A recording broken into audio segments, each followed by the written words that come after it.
Hello, I'm Tassos Stevens. I'm a co-director and runner of Coney, an agency making play where it's all about you, funded on principles of adventure, loveliness and reciprocity, amongst others.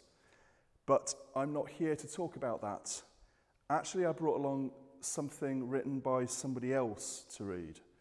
This is a writer I know called Jimmy Stewart. Yeah, just like, but obviously not the Jimmy Stewart. And there's a short essay of his that I brought along. It does read kind of a bit like an incomplete manifesto, but if he were here, he wouldn't apologise for that. He's at least half Martian, which makes his perspective somewhat alien and his language occasionally rather dense, but that's probably why I like it. So, this is Make Believe by Jimmy Stewart. Play is make-believe at the double. I look at something and I first see what it is, or at least what I believe it is, be it Simon Russell Beale, a banana, February the 14th.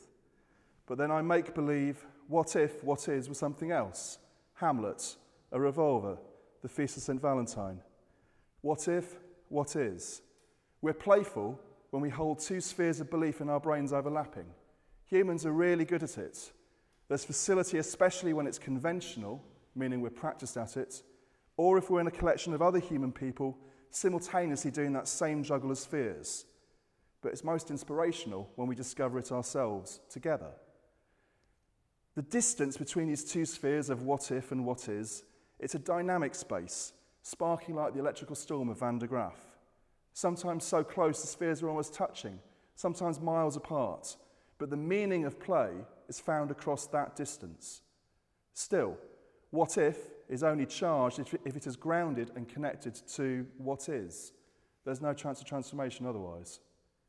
Play is alive, fluxing, reinvention, ever negotiated, always in play. You can't make me believe anything unless I want to believe. I don't want to play by your rules, says the stubborn kid, who is sometimes the very best of us. And it matters then in this negotiation whose rules, who is telling that stubborn kid what if, and even who is paying them to do so. But the best play doesn't tell you how to act. Play invites you to imagine what if, and if then, what do you want to do about it? It's a principled belief that creates an action space where the agent of play is you. Peter Brook was a theatre director and once asked what it is for an actor to act as if exit pursued by a bear. Is it, I see a bear, I feel fear, I run? Or is it, I see a bear, I run, I feel fear? Two pursuits. Brook argues that they're equivalent and it only depends on the actor and the director together which suits them best. Too true. But if you want an actor with agency, better to be governed by a principle of play than ordered into action. Game arises from play. A rule set crystallizes a set of actions distilled from an experience of play. That crystal can be popped in your pocket to be played with again and again, any time, any place, with anyone entranced by its sparkle. It gets chipped and scratched, then rubbed and polished.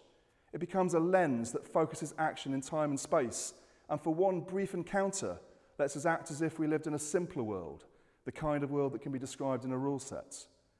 But the very best thing about it is that if we want to, we can smash it up and grind it into paste to make believe anew. Even if let alone, its inherent ephemerality will let it pass. Like a playful version of the second law of thermodynamics, people stop paying attention and soon the game dissolves into flux. It's the playful spirit of the game that's more important than the letter of the rules. Which is as it should be. The game designer Jane McGonigal says reality is broken, and let's fix it with game, a whiff of formalin in the air. Her lens on the world is rather unremittingly monocular, fundamentalist in the proper sense of the word, rarely admitting failure but dreaming of a superhumanity. But I can do no better than make play with people, and forcing them into a game that they don't want to play is like trying to choreograph butterflies. Try to be a theatre director of any scene of people in play, and you discover many games tumbling out at once. Games of status, of desire, of curiosity, of connection, and of greed, of all the sins and of all the virtues, plus hope. And as an actor here, you can't stop still, moment by moment, a different game crackles into life. And in reality, these games are all being played all at once by different people at different times and different places, interrupting and overlapping. If you look at the crystalline complexity of reality through a monocle, no wonder it looks broken. Reality is broken, to which the only true playful response is yes and. A cascade of yes ands, perhaps the odd yes but, and even an occasional no thank you, one step at a time. And actually it's where reality breaks that matters, when one game breaks down and you choose to start playing another, or simply because someone else asks you to play nicer for them.